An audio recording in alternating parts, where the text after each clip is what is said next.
All right, folks. Sorry about the technical difficulties there at the beginning.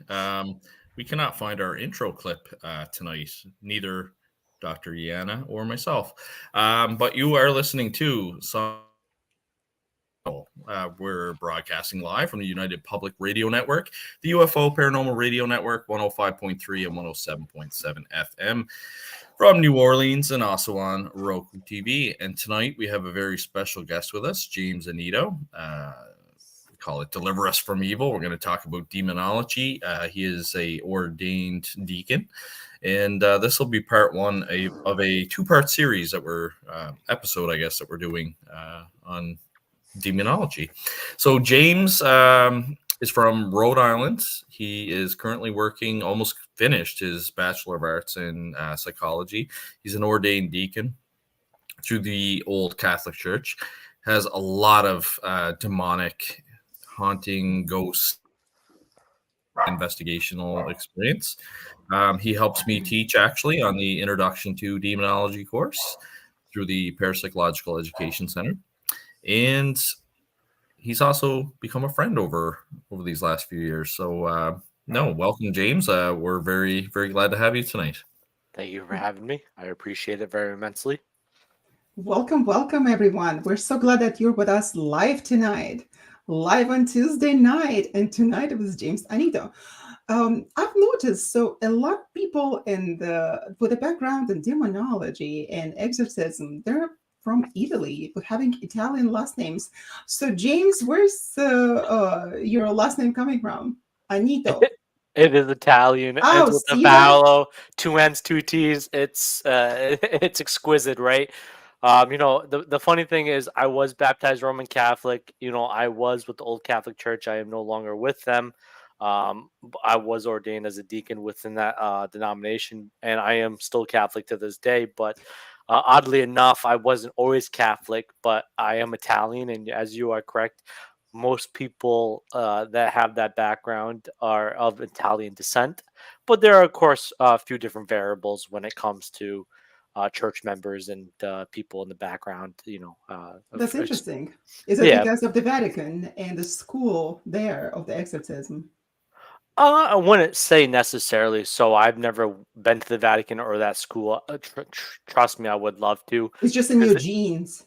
Well, it could be in my genes, so to say, through my Italian blood or my genetic memory, if you really want to get through that with epigenetics. But I don't think so. I think what happened to me goes beyond my family line. I've never done a genealogy thing. I'm not really very interested in the past in the sense of my family life, but history and historical context does exhilarate me. But I don't know if it was something that it was family oriented or it was just something called upon me through the childhood trauma that I went through and my disdain for a higher power at the beginning of my life. But it's very odd because it's not something, logically as a child. I know some people like my counterpart, Father Bob Bailey, who will be on next week, who is a co-founder of PWSM, which is Presidium Warriors of St. Michael. I know from an early age he wanted to be a priest, but he also had people in his family that were heavily religious, and I believe one of them was even clergy themselves. I could be kind of messing that up, but he'll speak for himself on that. But he wanted to be a priest at a young age. I necessarily didn't. I thought it would be interesting to become a priest because it felt like it would probably lead into like a certain knowledge that would only be obtainable through that kind of study and through the seminary, which is a respectable amount of school. That's why I respect a lot of Roman Catholic priests to a full degree, because it's 8 years of 8 years of schooling and university or seminary, if you want to call it that, and then you have a year of formation, so it's 9 years until you become a priest usually. So that's a lot of schooling, that's a lot of formation, and that's a lot of dedication. So I respect that wholeheartedly. But yeah, no, myself, I was questionable to higher power, and my my early childhood was being involved in a Lutheran family, going to church, but also scoffing at the idea of the Old Testament and even the New Testament. And I was very, in the sense, rebellious. I like to call myself at a young age a Darwinist, even though it's called neo-Darwinism now, because of evolutionary biology being very debatable in the sense of in the biology field. But I loved evolution in the macro and micro sense. So that really was something I kind of harped onto and utilized in my discernment of what God was, and really was totally against it throughout most of my childhood until I was probably about 19 years old. So what So, happened then? well, I was 19 years old, which was fascinating, and it, it, it's hard to replicate the actual feeling because, what I uh, dealt with, a lot of people might not comprehend or truly believe in.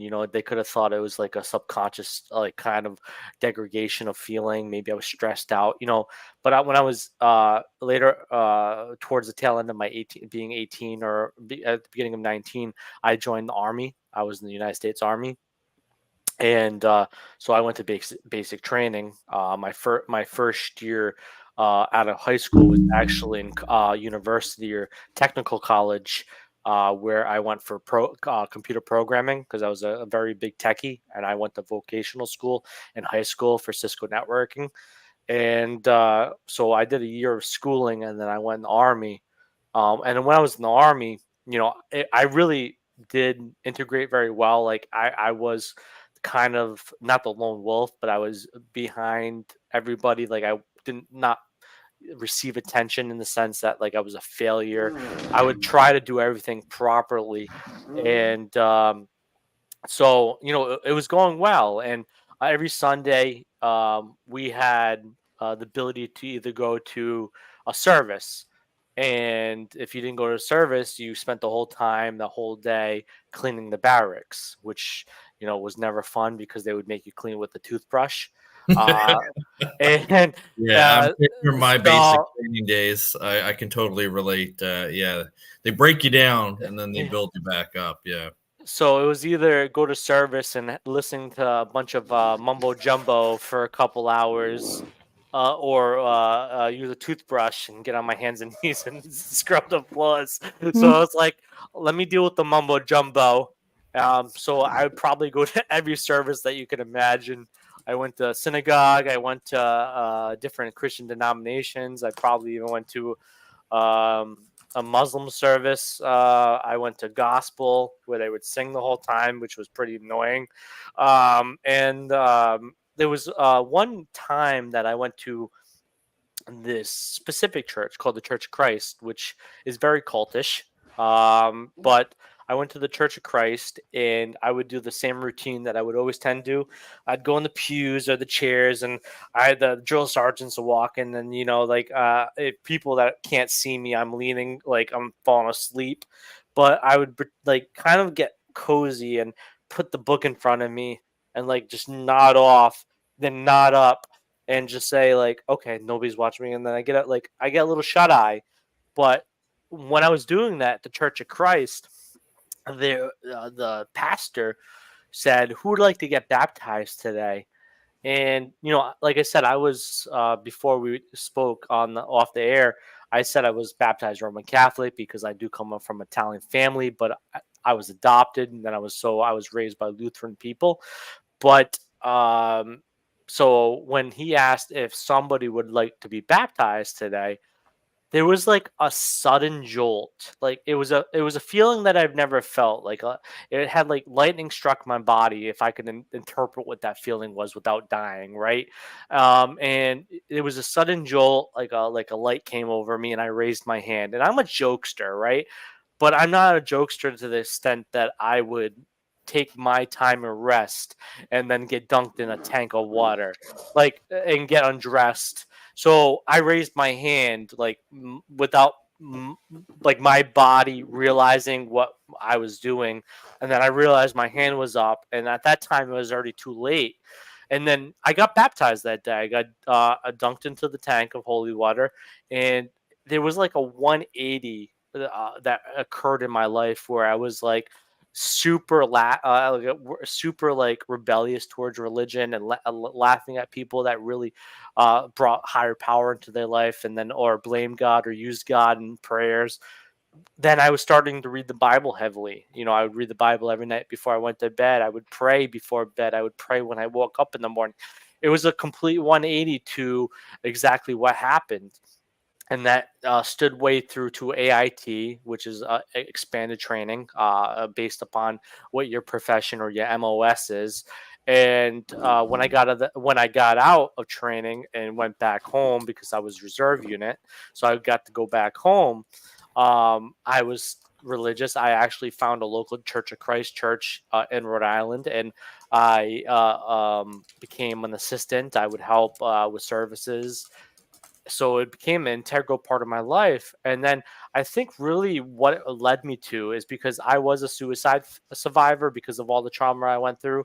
Really, it's interesting. Like it could be turned into a movie, just how insane my childhood was. But so when I was supposed to be deployed to Afghanistan with my unit, because I was a truck driver, I was 88 Mike, and it was beside infantry was one of the highest death ratios at that point in time. Truck drivers and infantry. But right before I was supposed to go, we went to deployment training right back where to I was for basic and AIT, which was Fort Leonard Wood, which is famously known as Fort Lost in the Woods, because there's nothing around it. And when I was on deployment training, I actually had a pivotal moment that changed my entire life. I was caught sleepwalking. And the first time they let it slide because my step grandfather was a lieutenant colonel in the Army and worked and still works for the DOD through the Pentagon. So, a favor was called in that I would be able to be kept in and they would overlook it. But a second time it happened, and that is when I had to go through behavioral, and that's when they had pushed me through to be medically discharged because they didn't feel like I was a safe component to being sent overseas. Because if I slept walk off a forward operation base, which is a FOB, then I would be captured and killed, or I'd be used as ransom. Yeah. And so I was medically discharged. So when I got medically discharged and I was sent back home, I felt like a complete failure because not only was my step grandfather a lieutenant colonel, my grandmother, now who's no longer with us, she died last year, unfortunately. She actually was the first Navy. She was the first woman Navy officer in the U.S. Navy, and my other grandfather, which was her original husband, that of course had my mom, was served in 3 different branches. So when I got medically discharged, I felt like a complete failure, and it hit me really heavily because I thought, okay, this is going to be something I do for 20 years. I retire. I'm going to make my family proud. So when I got medically discharged, I felt like a complete failure. But really what was interesting, because like I said, I was a suicide survivor due off my trauma and being adopted, that because I felt like I was a failure at that sense, that my own parents didn't want me. I felt like if I didn't find that faith, if that moment didn't happen to me at the Church of Christ in basic training, that I probably would have committed suicide. So what really saved me at that pinnacle moment in my life, that climax, was that faith was there, and I fell upon that, and I realized this is happening for a reason. And at that time, I was already kind of involved in the paranormal. I was involved in it at like 14 years old, at the cusp of 15. So I was involved in it because of interest, because of my questions about God. But when I realized there was something in my life for the reasoning this is happening, and maybe it wasn't meant for me, that is when I went fully crazy in the Church of Christ. going from a pastoral assistant to then being an ordained minister with the Church of Christ, after going through my assistancy program with the pastor. So, and then I started involving that in the paranormal and kind of bringing ministry work and paranormal investigating together for when I then collect data. And if somebody needs help, I could offer that religious consultation as well. So it really all came together. It was like piddle for paddle, and like it was not something I wanted, but it was something that like was injected in my life, and it just fell into the right places. Like it was nothing I ever expected, but I do believe that I wouldn't be here with you today if I did not find that faith, or that moment did not occur, because I probably would have committed suicide. That's how sad and disappointed I was with myself for that momentary period of time. Well, Until I we're so realized. glad that it didn't happen. Oh, I'm so glad it didn't happen now, because I have two beautiful children. I have a career. I've helped tons of people. I've met people such as yourself, and I've traveled the country. I've gone to different continents as well, or countries as well. So none of these things would have ever happened if I killed myself or committed suicide, to put it more subtle. But no, definitely, like it's crazy. Like, of course, I could take the whole story telling about my life, because that in itself is fascinating, because I would have not gotten to that point to where I am today But if how did you all. get into the demonology and the supernatural? Well, that's a very interesting thing, because I know Dr. Elliott talks about unsolved mysteries a lot. Um, when I grew up, even though my adopted parents were Lutheran, um, they had an affinity for people like Sylvia Brown, which was on Montel Williams, which was very popular in the 90s. Unsolved Mysteries was quite popular. It predates, if you watch reruns, was Leonard Nimoy in Search Of, which was a great show. That was a great show. Yeah, I always say, In Search Of, Unsolved Mysteries, and Mhm. Sightings are some of the best shows that they've Yeah. produced, because all you're doing is taking someone's experience and then Mhm. throwing in like a reenactment for entertainment, unlike today's paratainment episodes that you see on TV. And then one pinnacle show, which for children, if you take into account, was Scooby Doo.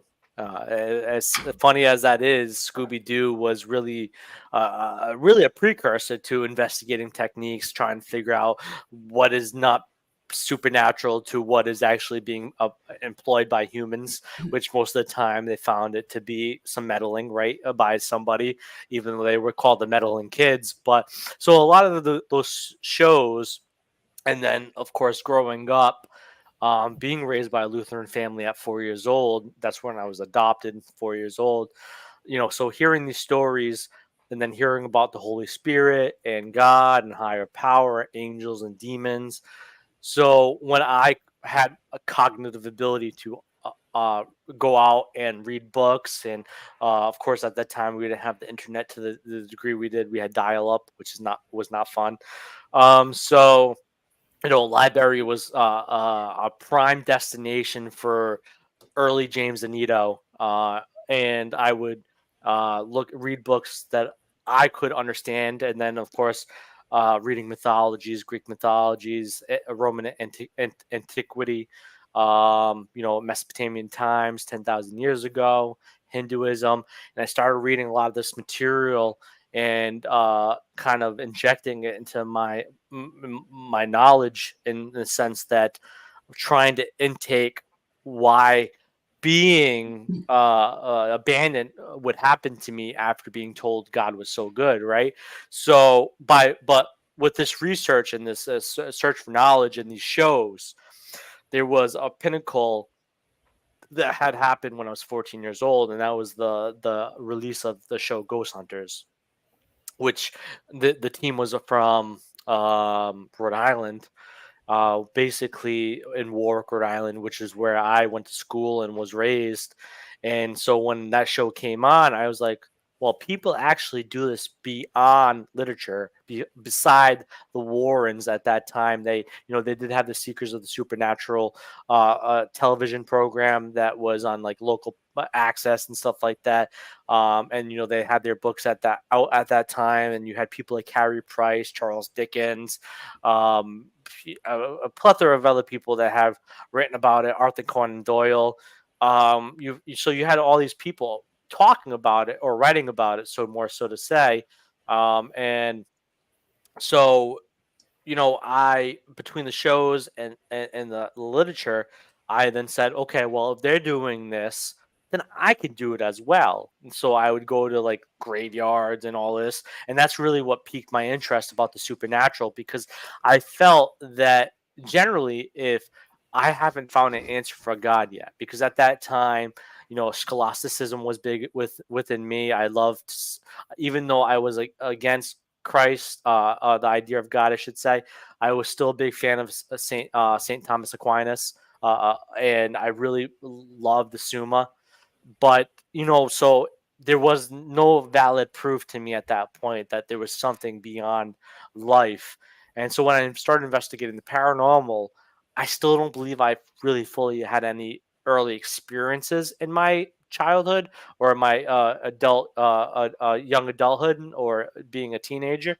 But it was fascinating to me that people would do this. So I think that when I realized you could apply some of this literature, this knowledge, into a field like study, that's when it actually became hand in hand, and it But took how do off. you reconcile all of your knowledge and your investigations into the ancient world with the Catholic Yeah. Church? And now, also, could you comment on what is the old Catholic Church and what is the new one? Because you keep referring to the old Catholic Church.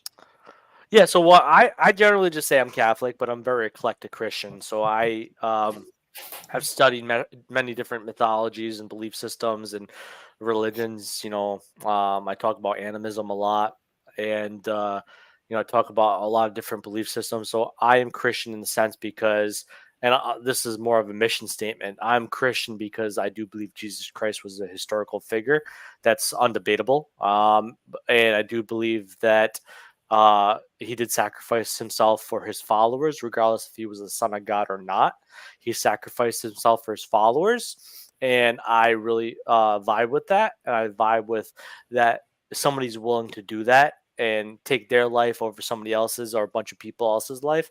So that's why I'm a Christian, because I feel like I could follow, if Christ was alive today and was doing that methodology, I would follow that person, because that is true honor to take your life over somebody else's life. Because regardless, he knew he was betrayed. That's something we can all really respect and honestly understand through historical context, from what has been talked about from the Romans and from, of course, the Gospels. If you take it as some sort of reality of historical context, but so I'm a Christian in that sense. I do like Catholicism in the sense of spiritual warfare, because the Catholic Church in originality was the first Christian church. Because when it is described as Catholic, Catholic means universal church, even though it has antiquated differently because of politics. But it being the universal church, it started off as the one true church, and I feel like that is why I'm a Catholic. But the difference between Old Catholic, Roman Catholic, or Greek Orthodox is really just their methodology and ideology. Like, most of them still have the Eucharist, which is, of course, one of the sacraments. And most of them have the 7 holy sacraments, as most Catholics would. But like old Catholics believe in a little bit more a liberal nature, such as allowing woman ordination, or a married priest.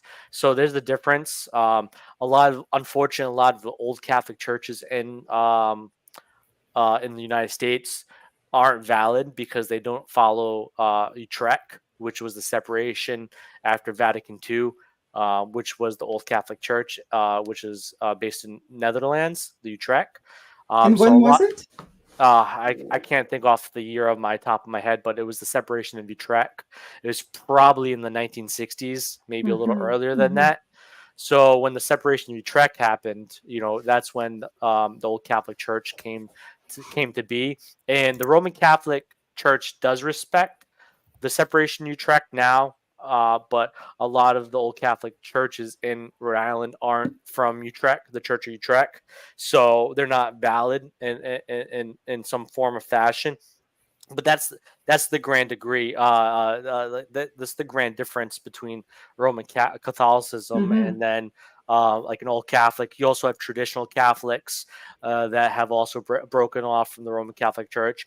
And why traditional Catholics are different is because they actually still perform the Latin Mass, while most Roman Catholics nowadays don't, because of catechism changes and, of course, Vatican II and a lot of political changes.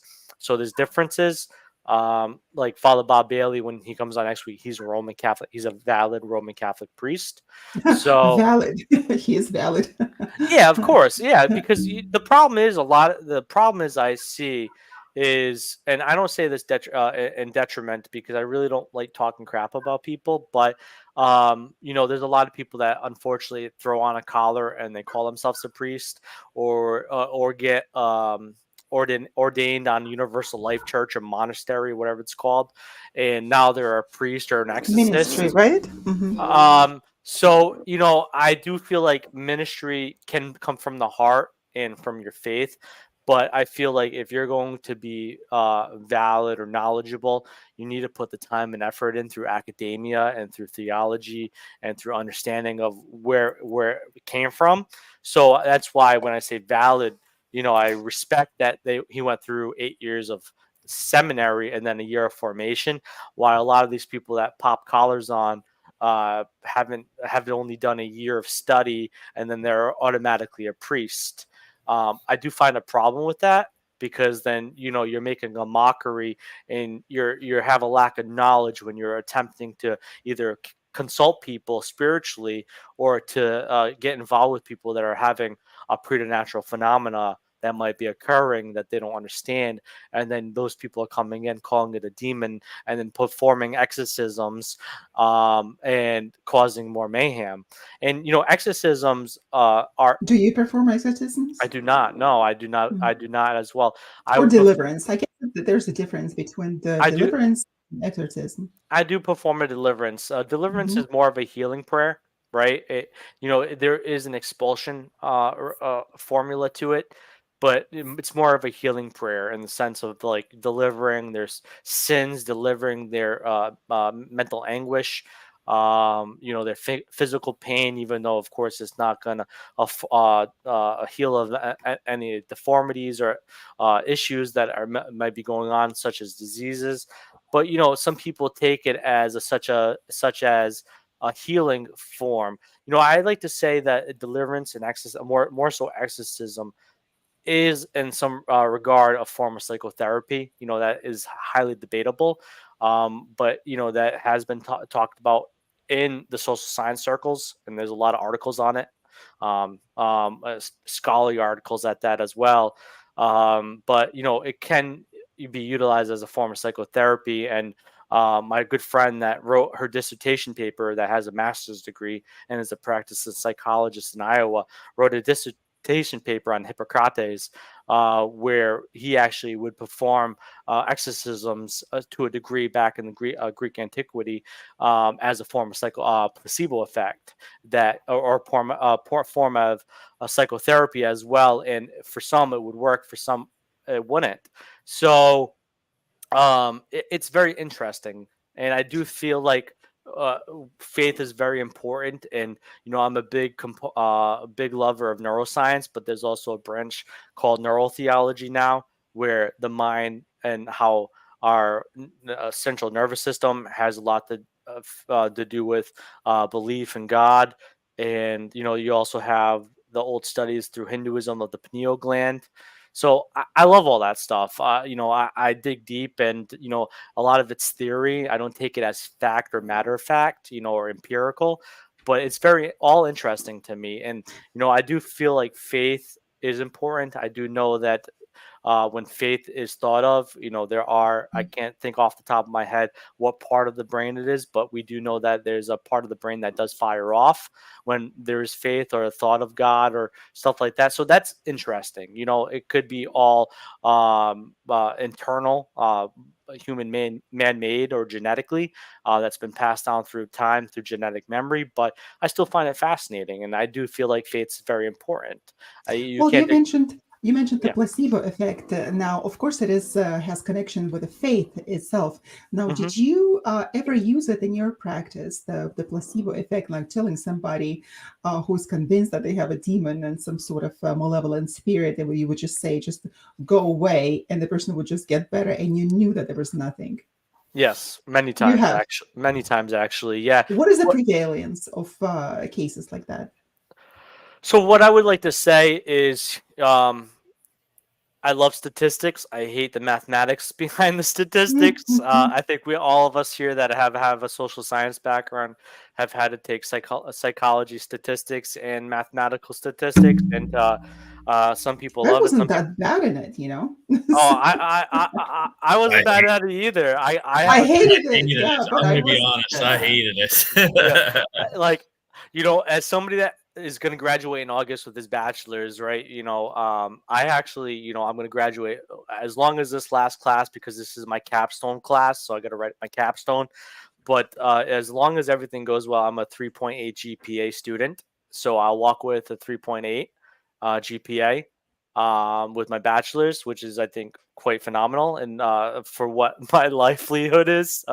So, but no, but being a statistical person in the sense that I love statistics, and like I think that they do have a proof to the pudding in the sense of why things occur and the value.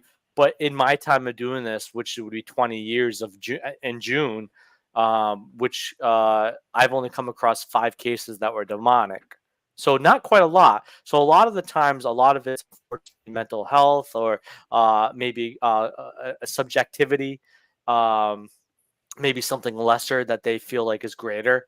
And sometimes, even if it's something lesser, or even if it's psychokinetic, right? If it's something like a projection, like a tulp, egregore, or a poltergeist, or a psychic tantrum, as I like to call it, I feel like that sometimes the placebo effect can be very great if they feel like it's something, and you don't feed into that it's something, right? Like I won't say if they believe it's a demon, I won't say, yes, you're dealing with a demon and I'm going to get Absolutely, rid but of it.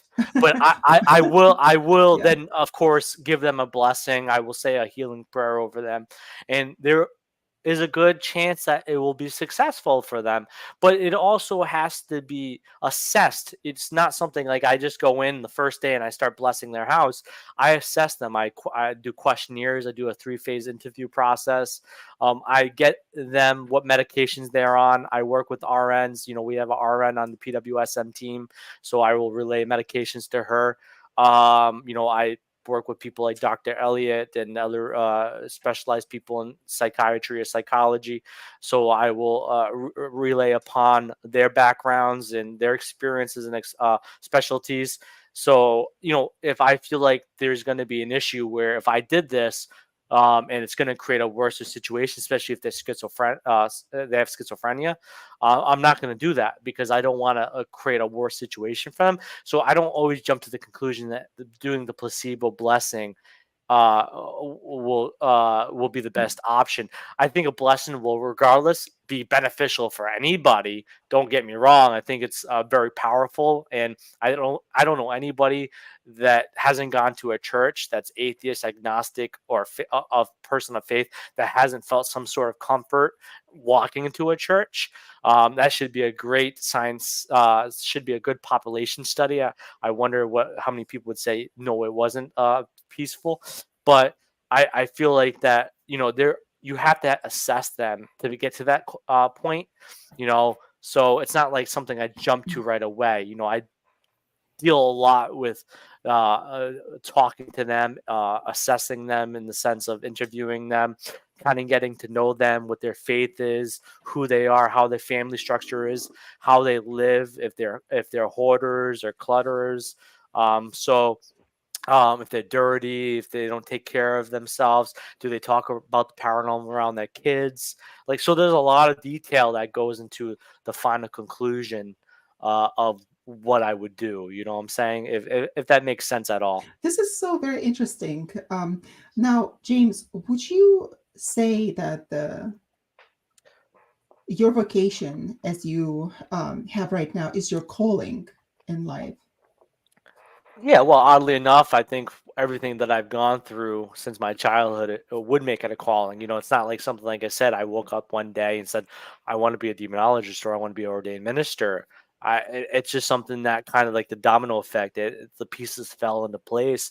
So I would honestly say it's not, and not to sound egocentric or narcissistic, but I definitely feel like that it was something that I was called to do, something that fell in my lap and kind of was placed that this is the unfortunate curse that you have in your life to deal with this. And I say curse Well, I'm because so glad, yeah, because I'm so glad that you noticed that you mentioned that it could be a curse. Of course, that for other people it can be seen as a blessing. Oh, the person can go and just mm, chase away demons, mm, and it's so glorified, especially through the yeah, media, right, in movies. But in fact, it is a curse for people who go through it, who have this gift, right? And even Father Gary, the protagonist of the movie with Anthony Hopkins, The Ride, if you've seen it. I have it. The Right's one is a good movie. Yeah, so I was talking to him once, and he said that we were talking exactly about the exorcism that was probably like 8 years ago, and just recently contacted him. He's no longer doing exorcisms, people. He's not even talking on this matter. But Yeah, it's unfortunate. We wanted that to is have so on unfortunate. on Yeah, the we wanted to show. invite him over.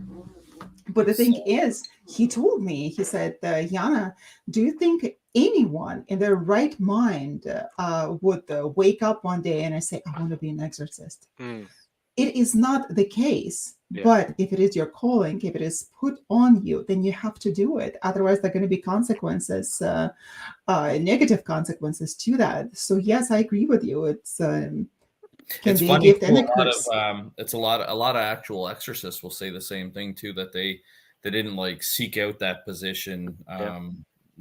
It came to them as a calling. So yeah. And try not to do that. Try not to do that. It's And it, then you, you're gonna see how traumatic your life is going to become. I went well, through it, so no, I don't want to go back to that. Oh yeah, I'm gonna well, embrace the gift curse at the same time. and you guys know from a social science background is and somebody that is about to receive their bachelor's degree, and I have high respect for both you with your PhDs in parapsychology, and of course I believe Yana, you do consultation for a living. I think that one thing that's important to understand too, even with an exorcist outside the social science realm, I do believe in transference, right? I do believe that those emotions and those other things can fall upon the person that's dealing with that individual. And I think that's an important thing because I've dealt with aspects of transference where my life kind of fell apart a little bit because of dealing with these people's emotions and their stress and their anxiety and their preternatural battles that they were having within their property. So one thing that Father Bob told me, and I've heard this before, but I want to give him credit. I'm going to give him a shout out because he's the co-founder of the group that I'm a part of. But I've heard quite a few exorcists say this, and Malachi Martin was one of them. Was that every time they do an exorcism, a piece of their life goes away. Piece of them goes away, right? And I find that kind of interesting because every time they get into battle, a piece of them goes away, and I feel like that can be replicated too as somebody that was in the army for a short period of time. Elliott, who served as well. When you are in the military, I've had battle buddies who served long periods of times. I have family members, as I said, that served long periods of times, and then when they seen a theater of war, a piece of them died with them. And more on a psychological sense, right? But a piece of them died with them. So I really do feel like that when you're an exorcist. And it's not saying that my part of what I do isn't any more chaotic or dangerous, but when you're an exorcist, it takes a lot of faith. It takes a lot of structure, a lot of formation, and that's why there's only, there's not just a handful of them. A lot of dioceses in America will have an exorcist. Not all of them will, but the good chunks of major dioceses around America do have an exorcist. Like here in Providence, we do have one. Um, but those are people that have um, been elevated to that position by their bishop for obvious reasons, So, Father Gabriel Amorth, which was interpreted in the recent movie Pope's Exorcist with Russell Crowe, which is a little kind of entertainment based. It really, he was kind of like that in persona, and his personality, but the movie's a little over the top. But Father Gabriel Amorth, who was the chief exorcist for 40 years, he was in that position for that long period of time. He was said to have done over 100,000 exorcisms. That's solemn, right, and minor as well. But that's a lot of exorcisms. That's a long time doing it, and And then he died just a couple of years ago. yeah, He was way in his 90s, right? Early 90s? Yeah, I think he died in 2018. I could be a little wrong off that number, but it's been quite a few years now. But he died within a recent time. Yeah, for sure. Yeah, but he also used the placebo effect with people, because a lot of the people will just come to him, and of course it's Italy, and it's more prevalent there. Not to the fact that the people needed more exorcism, that there were more possessed people. It's just people believed in this kind of things, and they would just blame possession on the problems in life. So he would just tell them, like, just go away. The people would just come to him, just like, go away. And people would believe that they were delivered, just because Father Moore said that.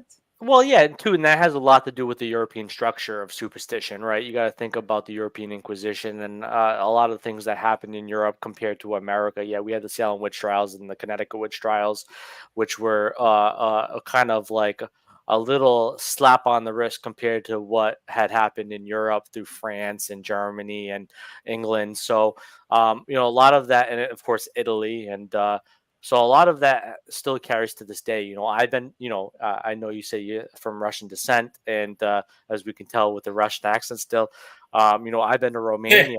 I've been to Romania, which is part of the Slavic culture, right? And they're still to this day very superstitious. That is, in fact, it is. It's not just a Slavic culture, because genetically they're so diverse. Yeah. Well, they are diverse because they're a mixture of Turkish and Hungarian and Ukrainian and all that so stuff. They're not Slavic. Mm-hmm. Yeah, but some of them have Slavic genetics. Yeah, and the original phonetic system too was came from the Slavic traditions. Like I believe the original writing was the phonetic in the sense of what Russians still use to this day.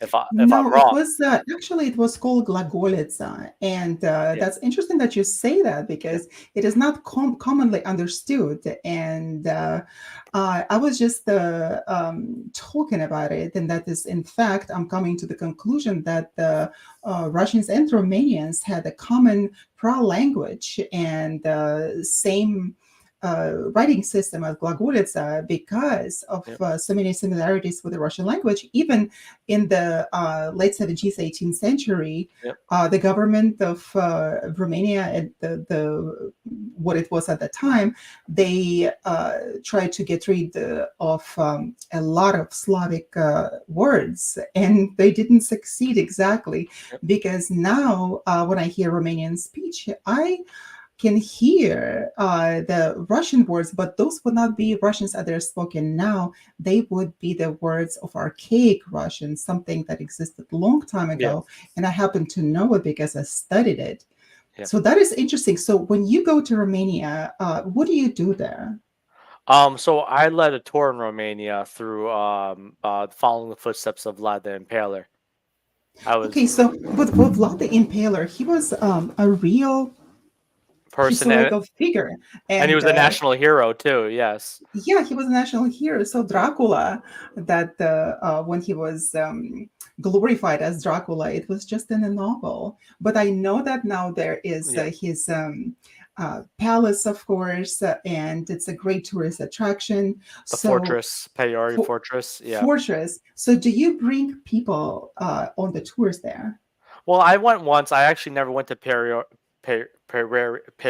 Fortress, but I went to Corvin Castle where he was imprisoned for 7 years. I went to Brom Castle, which is famously said as Dracula's castle, even though he probably only went there once in his time.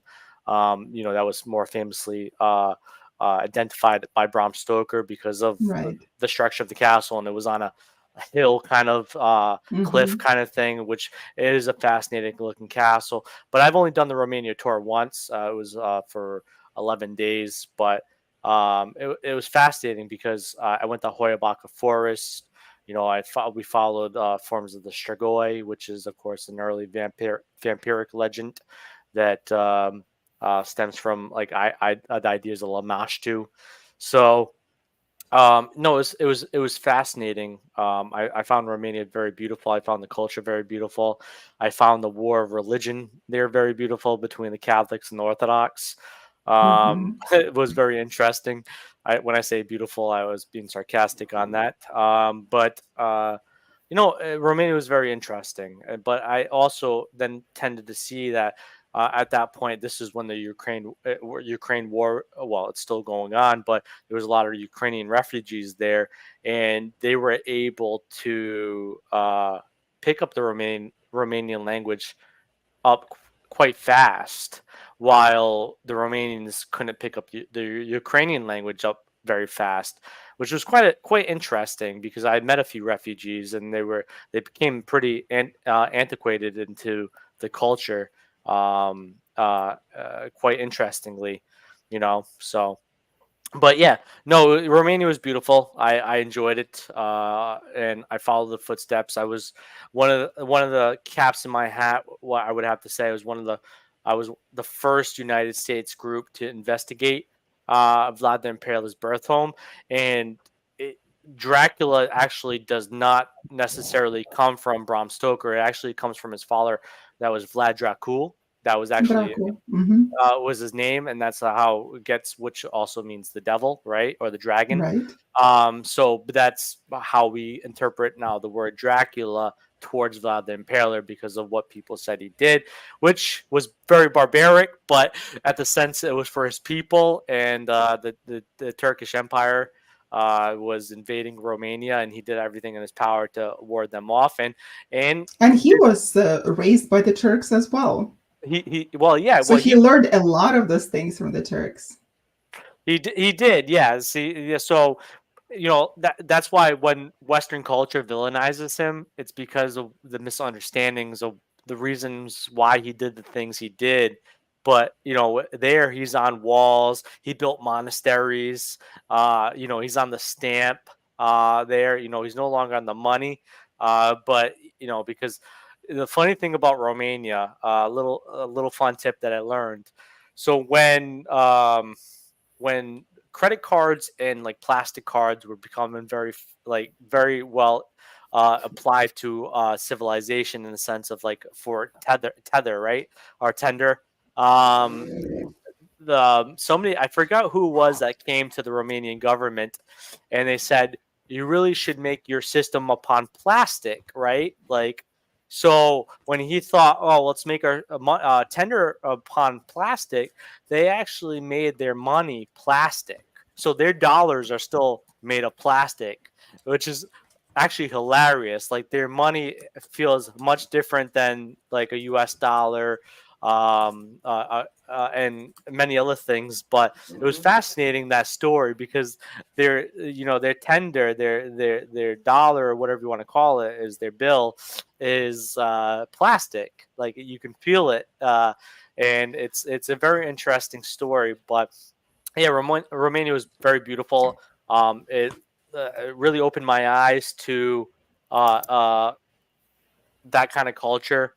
And that was the first time I've ever been to Europe. So, or, that's more so Eastern Europe. But, I've been to Eastern Europe, and it really opened my eyes, and especially that Bram Stoker's Dracula, and of course the movie with Gary Oldman, were one of my most loved things as a child, because of the stories that Bram Stoker had brought forth to us, and the vampiric legends that are very popular now in modern times. So that's really interesting. Our money's made of polymer, which is a type of plastic, whereas you guys down there in the States still use linen and cotton. So that's it's really really interesting.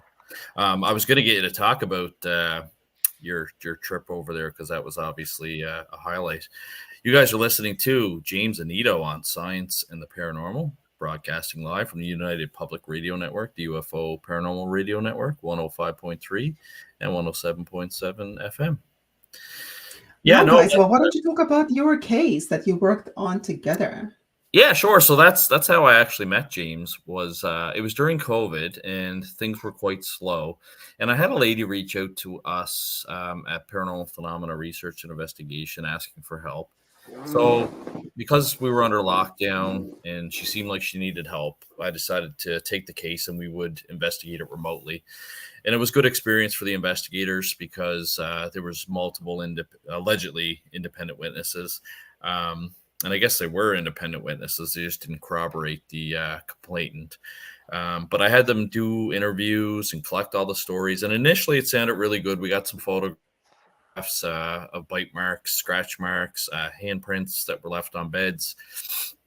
And as the Newfoundlanders here in Canada say, through the jigs and the reels of it, I ended up finding out that she had a couple of other paranormal investigative teams investigate. And one of them was actually James Annitto.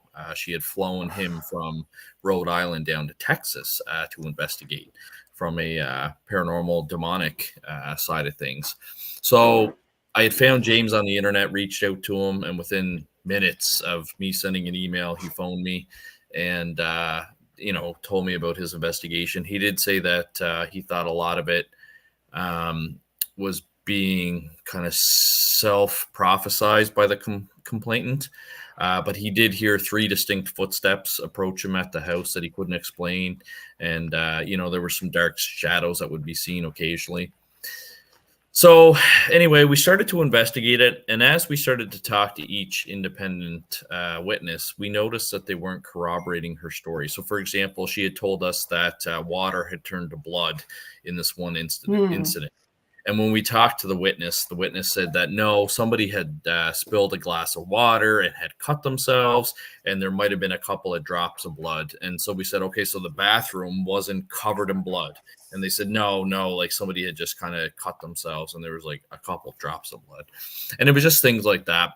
And it had got to the point where she wanted to get the church to come and help out. So I know that they always look for medical and psychological. And she had actually had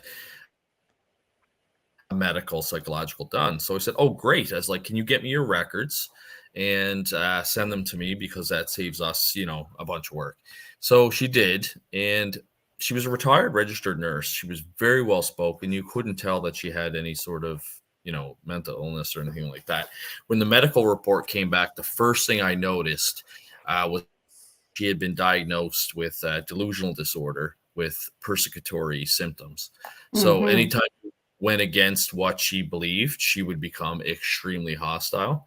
And the psychiatrist that did the assessment also indicated that he noticed that her family was now participating in a shared delusional disorder, because the husband had agreed to move 3 times because of the activity in the home. And he would just tell her if she witnessed something that he saw it too. So it was affecting the entire family. So at that point, I had realized that this is now stepped outside our realm of expertise, because we didn't have a practicing counseling psychologist on staff or psychiatrist. Dr. Walsh and I both have our PhDs, but we're not licensed to counsel. So luckily, Dr. Jim Horan, who's a parapsychologist in Texas, that is practicing agreed to take the case on. So we had given him everything, and he was actually quite impressed at how thorough we were. And he actually published a journal in a journal article, peer-reviewed journal article in Forensics of Psychology about that case, and thanked me and PPRI for the work we done. So that's kind of how I got to know James. That's and great. yeah, and we had stayed in touch. I liked James' young enthusiasm and his knowledge, and he was a member of PPRI for a while, and then he had his second son, and took a little bit of a sabbatical there, and then he came back and he reached back out to us and wanted to get back involved, and so he re-engaged as one of our New England members, and he's also one of our instructors at the Parapsychological Education Center, teaching our Introduction to Demonology course. And I know he wants to, when he finds the time, develop an advanced demonology course, because there's so many different topics within demonology that you could teach about. I took a course alone just in ancient Eastern demonology. So, and that was a couple of months, at least 2 months. So, I mean, there's so much we can do. I'm glad James is back and like that he's back on our staff. So, but then there is again, the information out there is so vast, and even if you go into a particular culture to investigate that particular demonology in that culture, you still cannot get to the bottom of it, because it is so rich. The culture is rich, but of course that you study that through different mythology, through fairy tales, and it's impossible to get to the bottom of it. And even if we know so much, even if we can become scholars in a particular culture or mythology of a particular culture, we still sometimes are not able to get to the bottom of it. And a lot of the times that I noticed with myself, even knowing so much, sometimes I get surprised by the stuff that surfaces, by the names that come up, and those names that I would investigate would be really hard to find, but then they would be an objective reality, meaning that they would be portrayed in some sort of myth of those cultures, right? Or they will be mentioned by different cultures existing of the same entities. So that is very interesting, but that is admirable that you guys are doing this work. And I know that Dr. Elliott, you're teaching this class. And we're also planning to teach hypnotherapy, right? And also dream studies. So the plans are vast. And yes. We've got a bunch of great courses lined up for anyone that's interested. Check us out at ppri.net and click our education section. Dr. Yana's working on a hypnosis course, a dreams course. I know Daryl Walsh is working on a cryptozoology course. And we're always working on something. I've been touring around Nova Scotia this year, trying to raise awareness organization and help fundraise for the Paranormal Symposium, which I'm hoping to have. Dr. Yana's going to come next year, and hoping to have James come as well. There's some possible talk about, I think, James and Sister Kia Francis, who's also quite interesting as well. We should have her on sometime, maybe in October. We'll do like a demonology Halloween month or something. There's so many different people in that field that we and have. So, it's great. It keeps me busy anyway in retirement. So I've always do that in October, and I will come in November. That Halloween great stuff. No, I don't need to tickle my nerves. Right? They get tickled enough. So you guys go ahead and tickle them and scare yourself. You'll take the month of October off? Not necessarily. I don't like going to the spooky places. I get that enough. But artificially created the places, like, of course, that the you is a totally different thing, and you guys show valid cases. But most of the times, all this spooky crazy spooky places for the Halloween on the 31st, and people just get scared there. And just by being scared, they already open the portal for all those entities to enter. So I don't understand this crazy idea of being scared. So it's human nature to be scared, right? yeah, but then you guys in the West, it's just like particularly you love going to places like that to be scared. Like you don't have anything else going on in life. Why? Why? I want to know why. Gotta add hey, you know what I always say? A filet mignon's good, but without some pepper and salt, it's even better, right? So, you gotta add a little spice to your life. Well, it was nice having you on our show, James, and we hope that to see you again and talk more about different topics, and issues as well in our human life, right? Yeah, it's hard to encapsulate demonology within an hour, especially when there's a story involved and getting to that point. But yeah, I would love to come back on and get into the cultural context of demons. You alluded to it in the sense of that it's a big rabbit hole. You never get finished with what you learn. I did live by the mantra that if you don't learn something new every day, you're not living life. So, but at the same time, it is yeah. Sometimes we don't need to get to the bottom of some things, right? Like Yeah. you just said, that if you stare into the abyss long enough, the abyss will stare back at you. So sometimes maybe we don't need to be digging to the bottom of the barrel, right? So unless you like to drink the whole keg. Who knows? Well, thank you for being with us tonight. We have been live, and you've been with us tonight live on Tuesday night with the Science and Paranormal on United Public Radio Network 107.7 FM. We hope to see you next week with Father Bob Bailey, and it's going to be the second part of Deliver Us from Evil. So we'll see how he's going to be delivering me and Dr. Elliott from evil. So we will see that. Well, meanwhile, everyone have a good night and sleep well. Don't dream of demons. Ooh. Have a good night. Good night, everyone. Good night.